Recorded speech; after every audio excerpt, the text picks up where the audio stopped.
60 Minutes with Angela starts right now.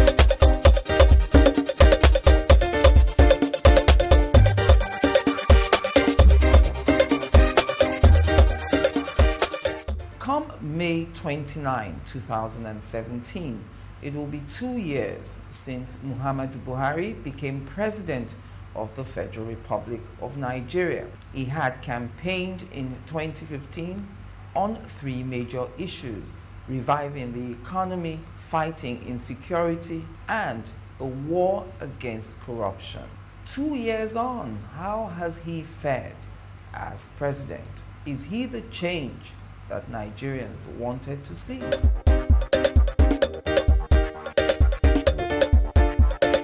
Well, hello and welcome to the program. I'm Angela Ajitumobi, and so LAI Mohammed is the Minister for Information, National Orientation and Culture of the Federal Republic of Nigeria. He speaks for the federal government. Welcome to the program, Mr. Mohammed. Angela, welcome. So I was listening to you way back in July 2016. You were visiting Spain, married in Spain. You were at the Nigerian Embassy during a 2-day visit there to the United Nations World Tourism Organization. I want to tell you something that you said. I believe that we are on the right track. There will be some pains, but there is no alternative to what we are doing. The federal government has fulfilled its campaign promises to address insecurity, fix the economy, and fight corruption. That was in 2016. We're in 2017 now. How would you say this administration has fared? I think we've kept faith with our promise. We did campaign on 3 main platforms. We promised to fight insecurity, we promised to fight corruption, and we promised to fix the economy. I'll start with insecurity. Yes. By the time we came in 2015, over 28 local governments in Nigeria were under the sovereign authority of Boko Haram, which meant in these 28 local governments, Yes. they had not just control of territory, they also had their administration. They levied taxes, they installed emirs, they had a judicial system. Now, I can say that today, as we speak, there's no 1 inch of our territory under the control of any insurgent. And that means a whole lot. It means we have been able to retrieve control of our sovereignty. Yes, people will ask you and say, but occasionally we still have these skirmishes. Yes. Occasionally we have suicide bombers attacking soft targets. Yes, anybody who is familiar with the phenomenon called insurgency will know that this is what happens the moment you completely root out an insurgency. In December 2016, our gallant army took complete control of Ground Zero, which was the stronghold of Boko Haram. So in the area of fighting insecurity, I think we have redeemed our pledge. The Niger Delta, you can see with the consultations that have been going on, been able to also to restore some normalcy in the Niger Delta, and this is what has helped in increasing the productivity in that area. Today, we've reached about 1.9 million barrels of crude a day. Yes. Before, we were losing about 1 million barrels of crude every day.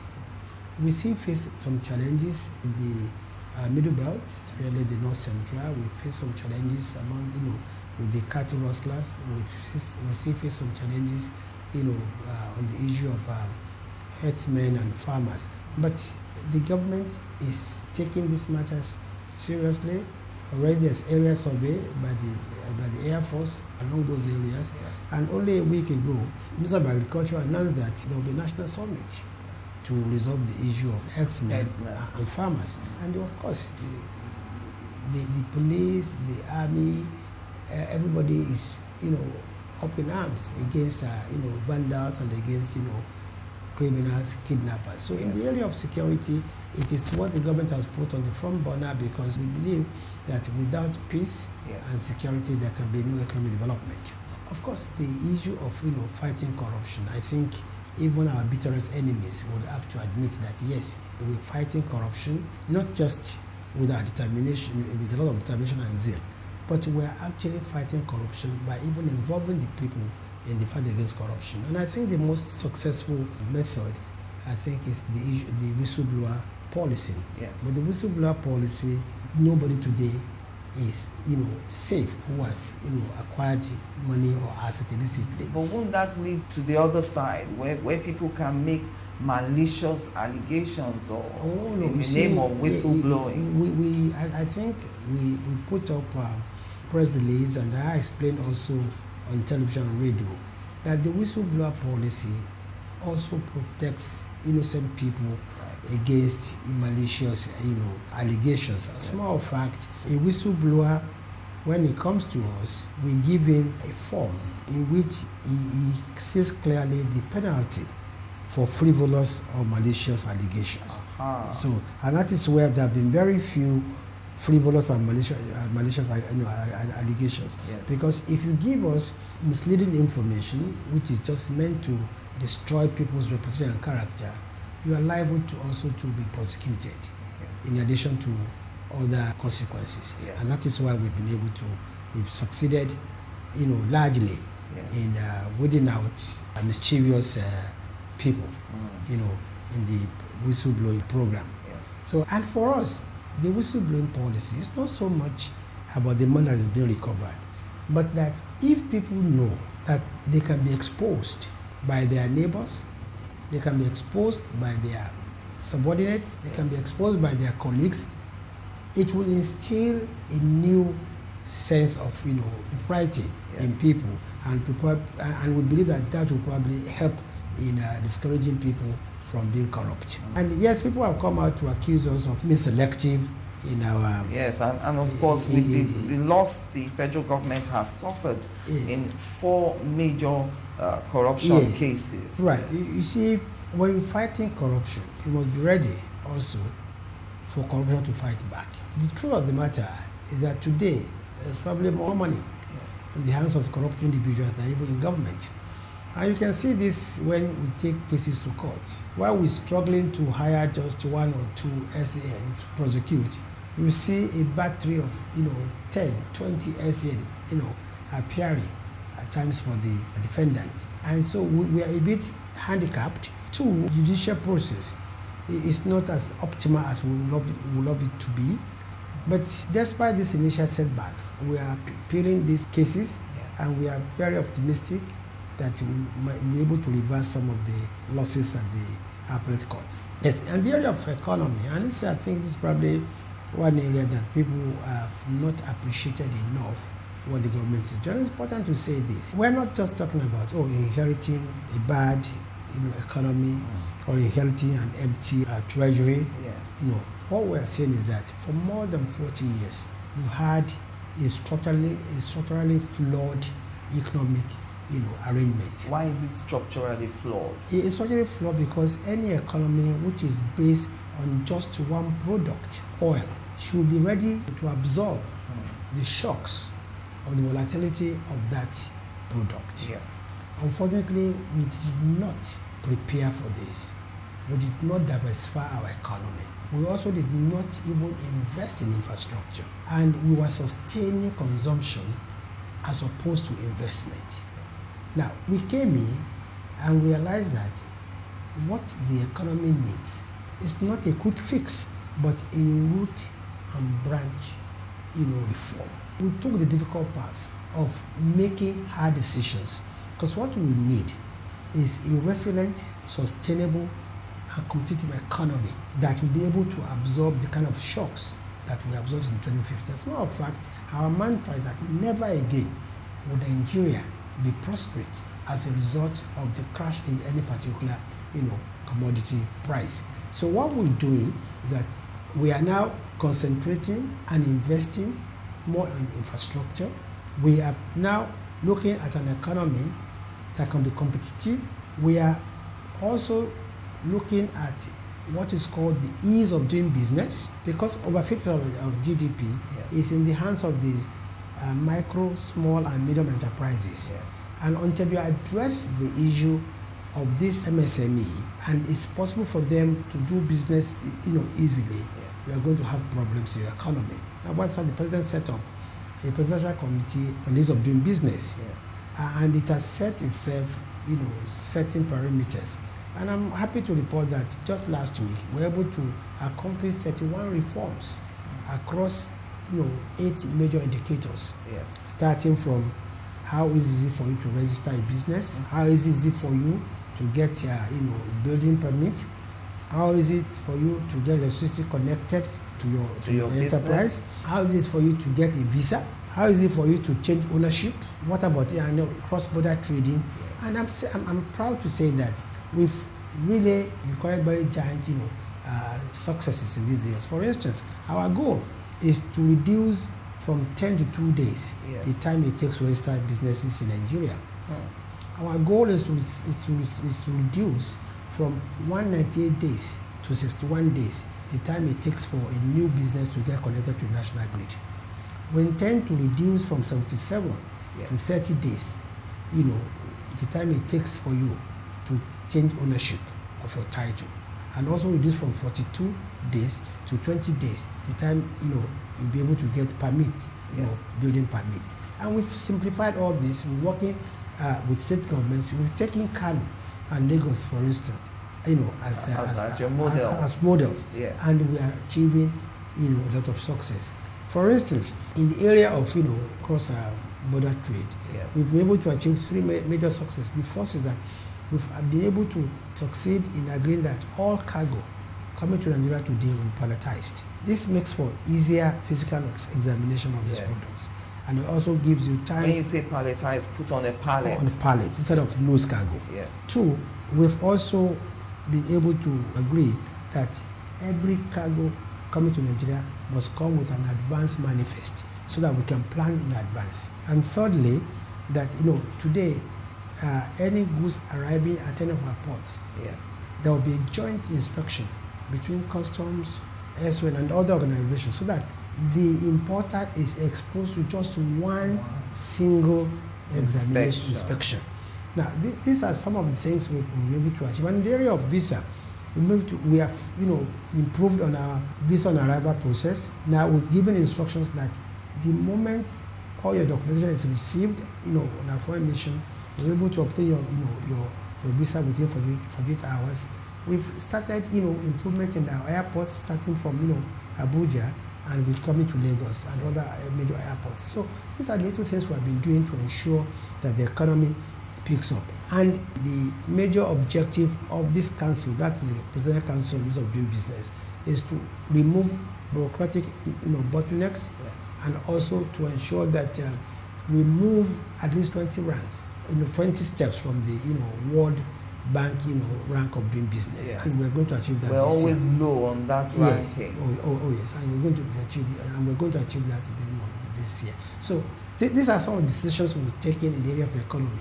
But you see, we believe that we need to borrow long term, but we're not borrowing for consumption. We are borrowing to invest in infrastructure. When you borrow to invest in road, you borrow to invest in railway, you borrow to invest in airports, you borrow to invest in power. The returns from the economic growth and tax is easy for you to repay your loan. And we're also trying to balance our borrowing, a mixture of both foreign and local. We're now relying too much on local borrowing, which is not healthy. One is short term, 2, it crowds out the local investors, And thirdly, it is it's a higher interest. So some of the steps we are taking, and they are yielding results. I must say, despite all the challenges, agriculture grew by 4%. So also did mining. And we're now looking into services, and we're now also looking into the creative industry. These are areas that were neglected before. It's painful, and in the short term, that is why we've introduced our social investment programs to take the shock out, especially in respect to those who are most vulnerable. That's why we've introduced the Empower, in which we have employed about 200,000 unemployed graduates. We've started homegrown school feeding program, and we've also started giving stipends to the more vulnerable people in society. But we know that we are on the right track. We know that in a very short time we're going to go out of recession, and our entire economic recovery and growth plan is based on getting a competitive, resilient economy that will not suffer the kind of fate we suffered before. Join us again after the break. Nice question. Angela, that's a great question. It's a good question. It is difficult to respond to that question. That is a serious question. Angela, that is a very great question. Great question, Angela. Angela, that's a very difficult question. That's a great question, Angela. Okay, that's a great question. Angela, that's a tough one for me. That's a good question. Good question. 60 Minutes with Angela. Again, answers to every question you always wanted to ask.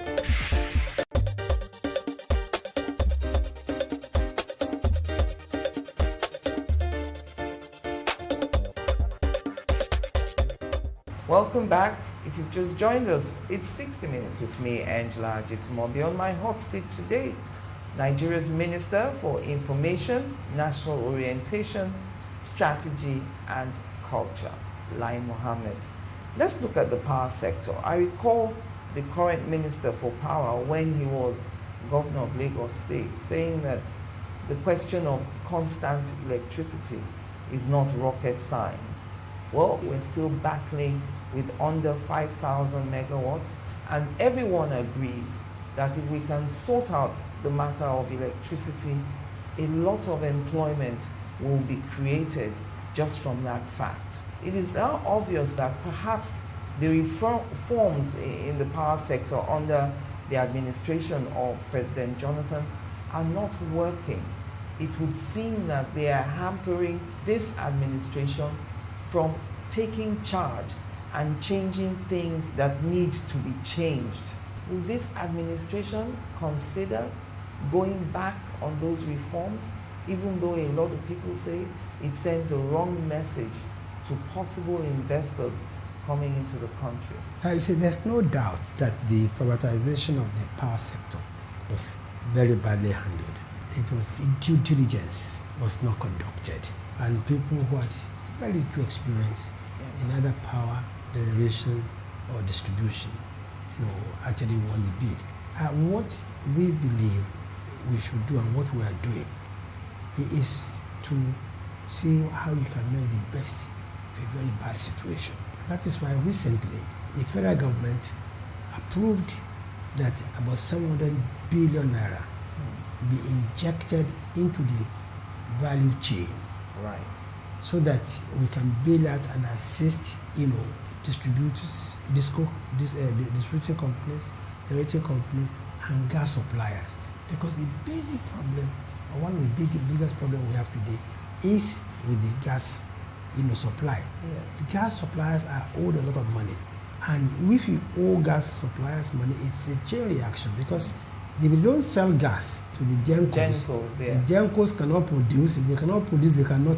It's a vicious cycle. It's a very vicious cycle. That's why we took that very bold decision to approve the injection of 700 billion naira to bail out and assist, the Gencos, the Discos, and also the gas suppliers. Yes. We're also, happy to say that the World Bank has also seen that we have a vision and we know what we are doing, and they are supporting us.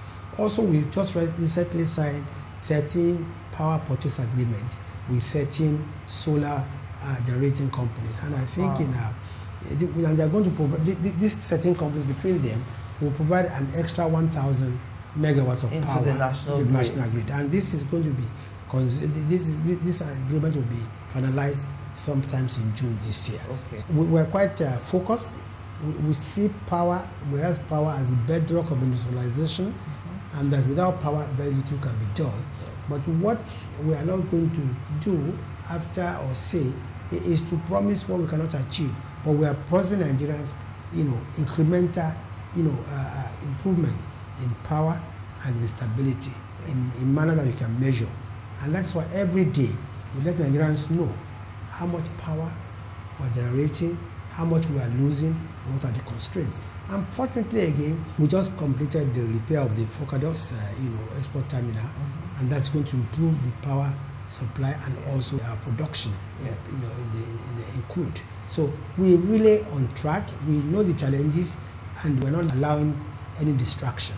Yes. It's a huge challenge, but we're daily addressing it. Let's talk about the issue of marginalization, or what some are calling the alleged northernization of Nigeria by this administration.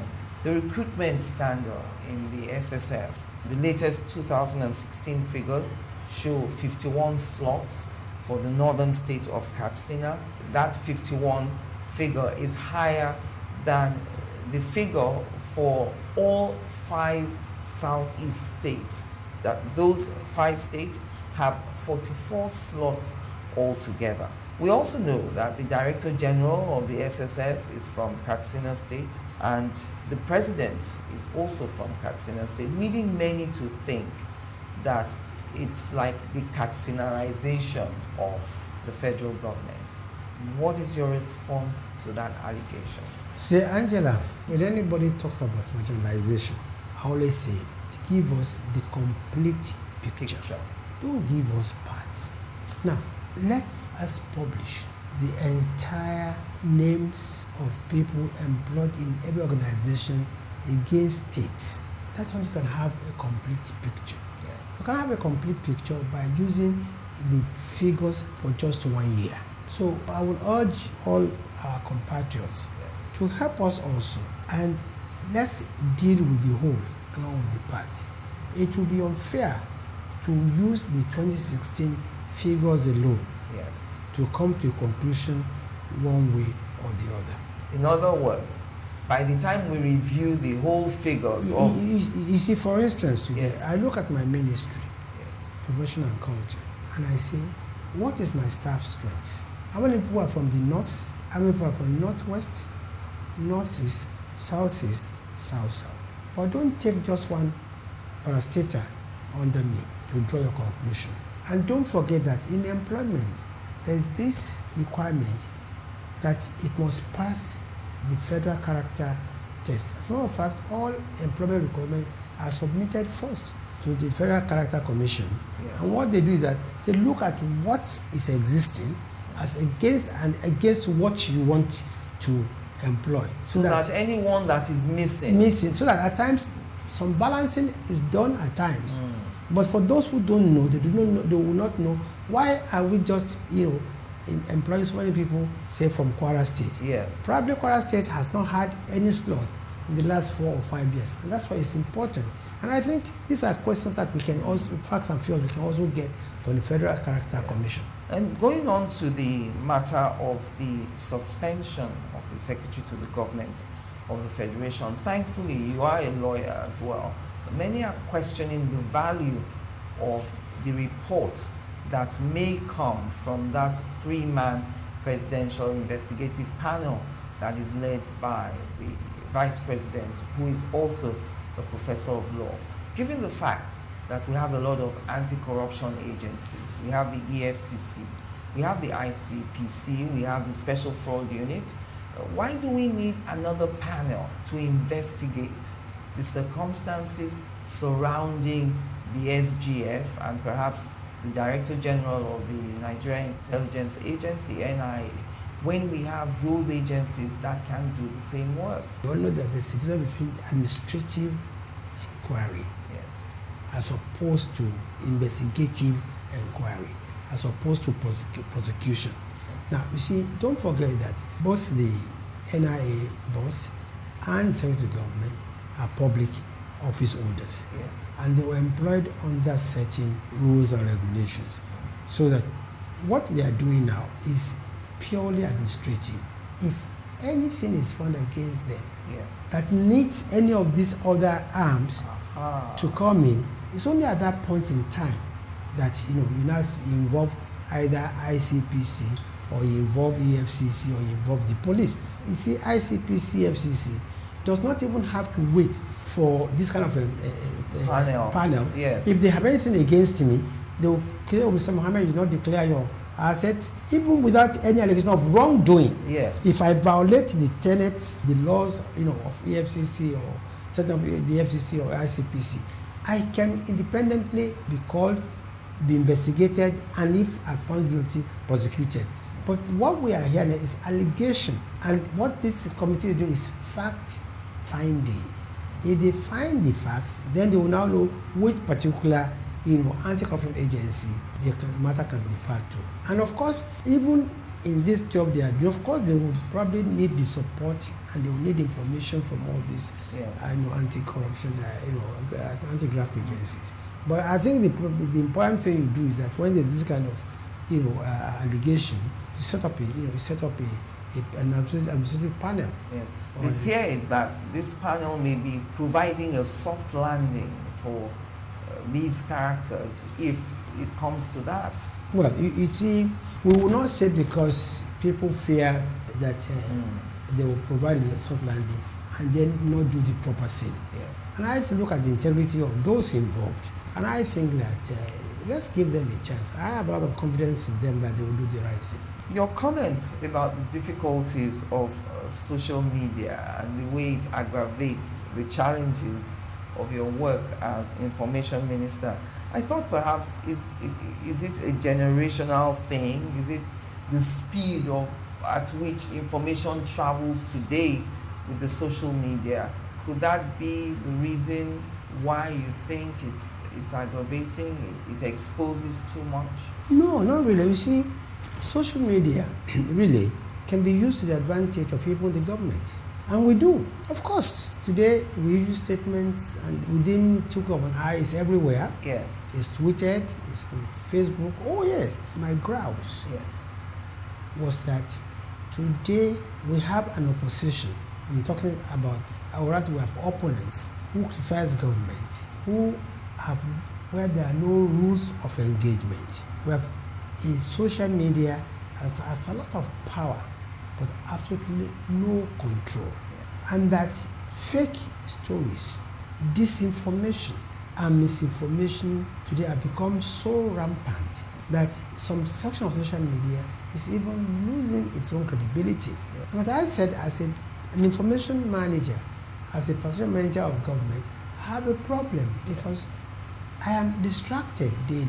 I'm ready and willing to provide, information and clarification. Yes. But when there's some baseless fabrications that that's ridiculous. Mm-hmm. And unfortunately, they serve this menu to very unsuspecting, masses. People who don't even bother to analyze what is being said. I just give the example that I was created to have $1.2 billion. I was going to ask you that, spread some love around from your 1.2 billion. But it does not make sense. $1.2 billion today is almost 400 billion naira. The entire budget of my ministry this year is about 15 to 16 billion naira. So I will need 25 years to amass 400 billion naira. And this 16 billion naira includes staff salaries. It includes allowances. Yes. It includes capital projects. It includes overhead charges. It includes electricity bill.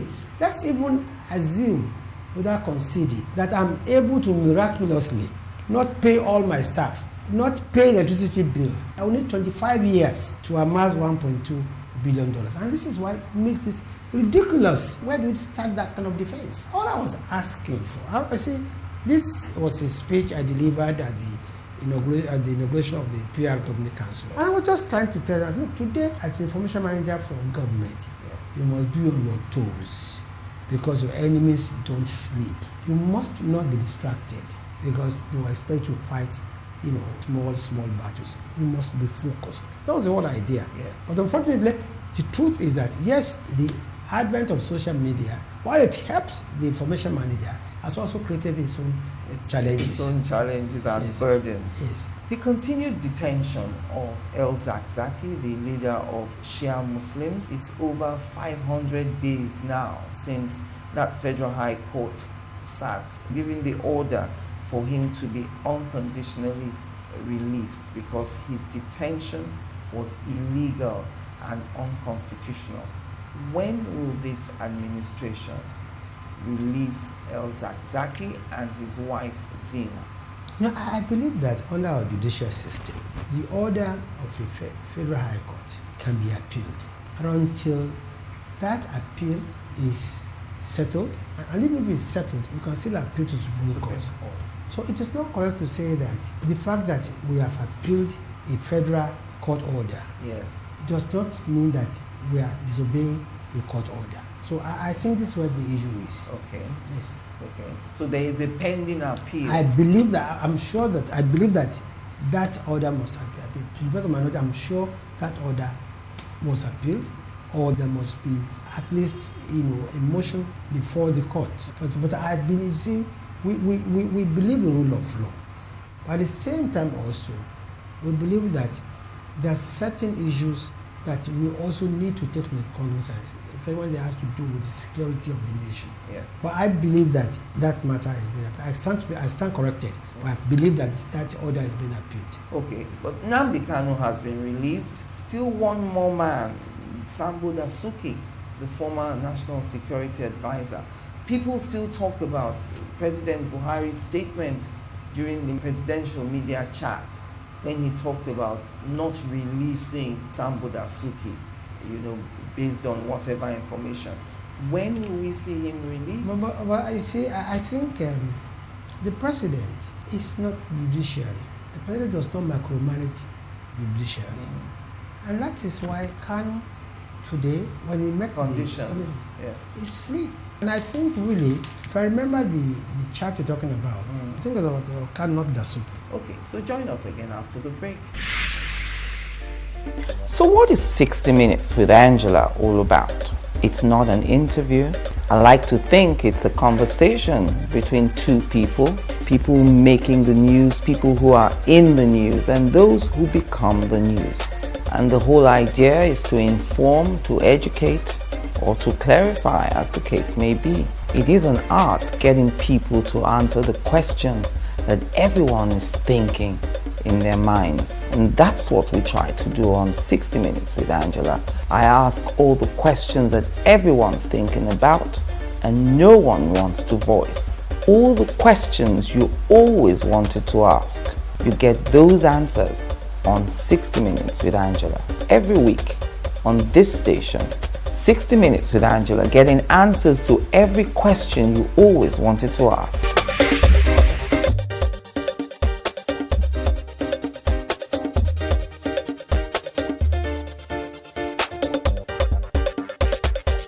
Welcome back. My concluding moments now with LAI Mohammed, Nigeria's Minister for Information, National Orientation and Culture. Not many people know that you have all those departments under you.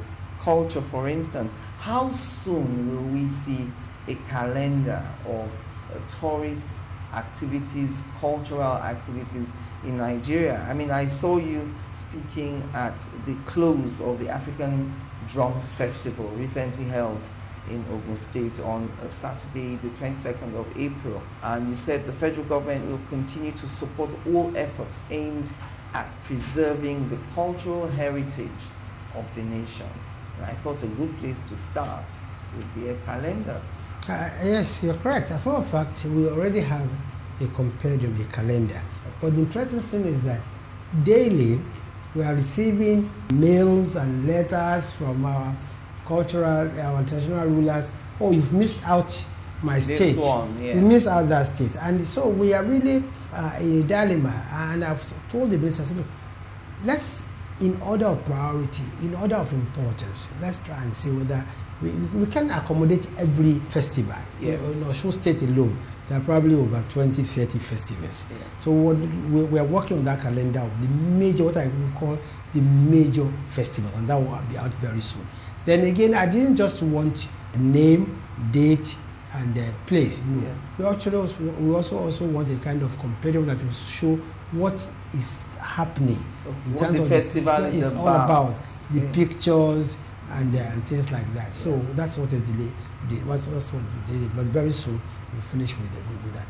And in Addis Ababa in April this year, you were at the United Nations World Tourist Organization. Nigeria won the right to host the conference for 2018. It will be the 61st meeting of African ministers in charge of tourism in a country where at least a third of our states can't pay salaries. Why should we spend money on such a conference? We are talking about diversifying our economy. Last year, there were about 1.2 billion tourists all over the world, generating about $1.3 trillion. 1.2 billion tourists generating $1.3 $3 trillion. Regrettably, the share of Africa in this is so negligible. Worldwide today, for every 11 jobs, one is created by tourism. And tourism today contributes over 11% to the world GDP. Why are we hosting CAF 2018? Because we want to showcase what Nigeria has in the area of tourism. We want to invite investors into Nigeria. We want to show the world that Nigeria is not about Boko Haram, not about militants. That Nigeria is a land of drums, a land of music. We're trying to show the world that Nigeria today is the third film producing country in the whole world. And after Bollywood, we produce more films than any country in the world. We're trying to leverage that competitive advantage of music, in films and sports to invite investors into Nigeria. Smaller countries than Nigeria have been hosting CAF. So why would not host CAF? And those who are asking me, why are you hosting CAF? I ask them, why do countries bid to host the Olympics? Why don't bid to host the World Cup? Are we saying that we're not going to get out of this recession forever? And how can country be taken seriously? And they want to diversify their economy and stop relying on oil. When that oil that God has given them is there. The only oil that never dries up is your culture. The only oil that has no problems, that does not grow militants, is your culture. And we want to tell the world our own story from our own perspective. We can't allow the world to continue to tell our own narrative. And that is why we bid and we won. And I'm very proud that we did so. Yes. Look, we're talking about CAF. For every 5 black persons, there's a Nigerian. Which means that for every 3 Africans, there's a Nigerian. Yes. And you're asking, why am I trying to host the African Minister for Tourism? We will do so successfully by the grace of God, and we are going to make sure at little cost to government. We're going to borrow examples from everywhere where these things are hosted. Yes. You have partners in the private sector that will help you, with the hosting, because it also, gives them a platform to showcase what they are doing. Telecoms company, for instance, they have a lot to support, to gain from supporting Nigeria in hosting this festival. Other businesses also. But what we intend to do is to let Nigerians know that tourism, apart from generating income, creating jobs, also brings about peace, brings about security. If you visit a people, in their place, you understand their culture. Your perception of them changes. Yes. When they start slaughtering such people, you refrain because you know them. And that's the power of tourism, that's the power of culture. Let's talk about the president now and his health. I read your clarification when you said he was going to be working from home. It was just for that one day. Yeah. It wasn't a continuous thing. But I think the reason a lot of people held on to that is the fact that we've hardly seen him.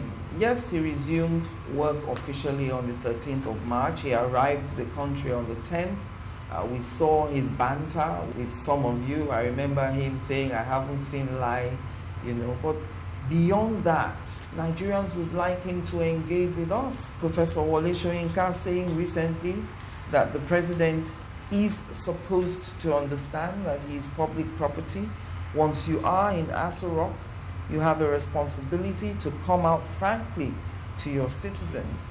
Let him address the nation and stop all these speculations which create unnecessary political manipulations, among other things. So when will Angela, the I read it also. Yes. But I think the president has been very, very transparent about his illness.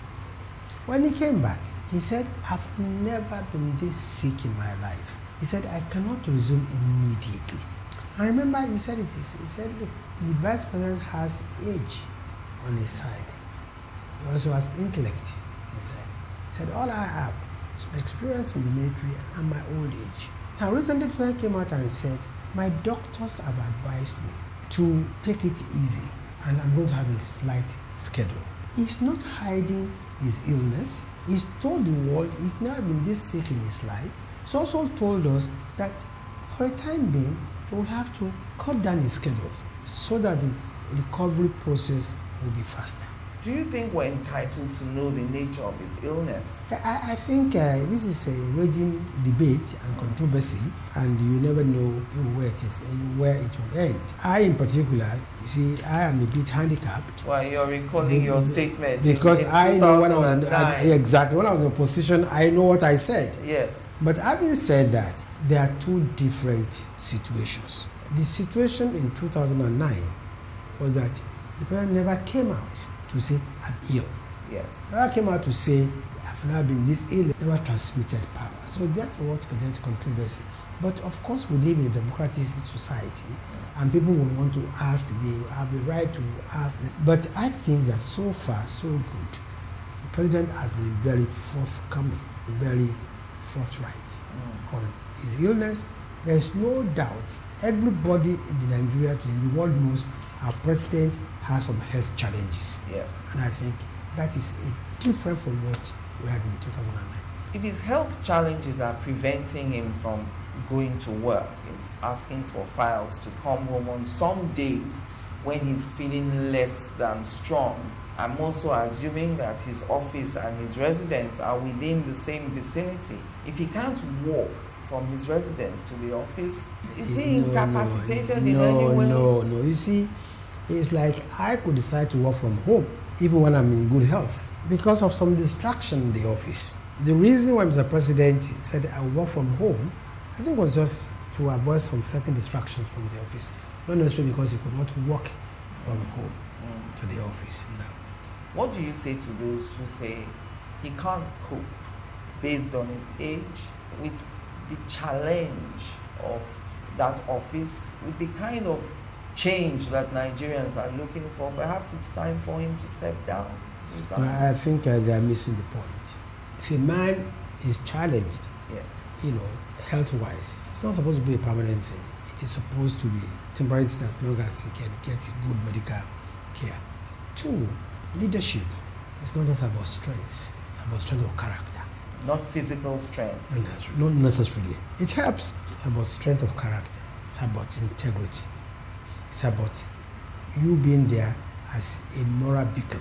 Not necessarily. And it's being there is your ability to visualize, the ability to manage people, manage resources, not necessarily physical. It helps to be physical. Otherwise, boxers and wrestlers would have been the best leaders.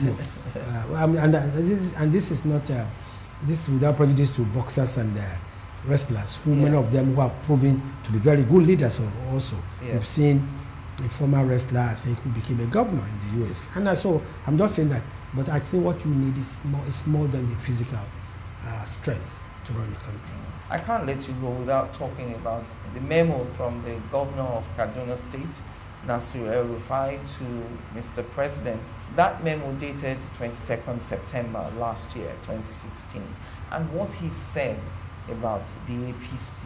The APC has failed to deliver even mundane matters of governance outside of success in fighting Boko Haram insurgency and corruption.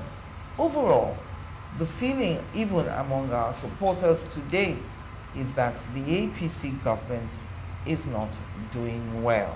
I am distressed that our government is seen not to be succeeding, mostly due to the failures, lack of focus, and selfishness of some you have entrusted to carry on and implement your vision. I am troubled that our own missteps have made the People's Democratic Party and its apparatchiks so audacious and confident. You have both a crisis and opportunity in your hands to turn our country around in the right direction. End of quote. What is your reaction to that? My first reaction is that that memo was dated September 2016. Am I correct? Yes. And from what we have discussed today, we've spoken on the economy, we've spoken on insecurity, we've spoken on the fight against corruption. I went to a great extent telling you the work we've done in the area of ease of doing business. Yes. In petroleum, for instance, we've been able to abolish the cash call system. We succeeded in negotiating an obligation of $9 billion to about $6 billion, and to be financed only from the extra production. So if you look at the time that memo was written and what I've told you today, you see that things have really changed. Plus, the governor of Kaduna State has the right to express his views. But as a government spokesperson, I've told you exactly what I think we've achieved. We are very much on track. But there's probably still, as always, more work to do. And are you in the doghouse at home yet for denying how delicious Nigerian jollof rice is? Well, I think it's just one controversy that is very amusing. And actually, like I said, my understanding of the question was the origin, who owns jollof rice. And the truth is that jollof is actually a corruption of the word wolof. Wolof, yes. And I know, having studied also in Senegal, that is called chebujen, which means one bowl, and that is the origin of jollof rice. As to who makes the best jollof rice, I think the jury is still out there. Thank you very much. On that. And finally, the allegation out there that you probably did more, you were more vibrant as the National Publicity Secretary of the APC than you are now as Information Minister. What would you say to people who are making that allegation? Well, I think they don't really appreciate that there's a difference between opposition spokesperson and a government spokesperson. You can see we've been here in the last 1 hour and have been able to reel out what we've achieved in fighting corruption, in fixing the economy, in fighting insecurity. Yes. I'm able to tell you, I can go down and tell you what I've done in agriculture, because it takes time for you to achieve those things. So it is now that I can come out very vibrantly. Yes. Because I have things to say. I have stories to tell. Yes. Before, all I could have, did they want me to start saying we inherited a bad economy? No. But today, I can sit down here and tell you, for instance, I say, look, Angela, in Europe of agriculture, not only have we grown about 4%, but the presidential initiative on fertilizer has made it possible for us to save 60 billion naira in budget provision and about, $100 million in foreign exchange, because the presidential initiative on fertilizer, whereby we get discounted phosphate from Morocco and we get discounted potassium from Europe, and we now blend it with our own locally produced urea. From that, we have turned, before we had 10% capacity from 5 blending plants. Today we have 11 blending plants that are very active. And today the farmer now gets his fertilizer at 3% less than what he used to get it before. So I have stories to tell. I can tell you what we've achieved in the area of infrastructure, the railways, with our counterpart funding railways, what we've achieved in the area of roads. I can tell you what I've achieved in mining. So it is now that I can talk, I can blow the trumpet. But it takes time. Diversification is not Nescafe that you put inside water and it becomes coffee immediately. 2, as a position spokesperson, the rules of engagement are very different. As government spokesperson, every word you utter must be evidence-based. And as government spokesperson, you must at every time be able to telegraph to the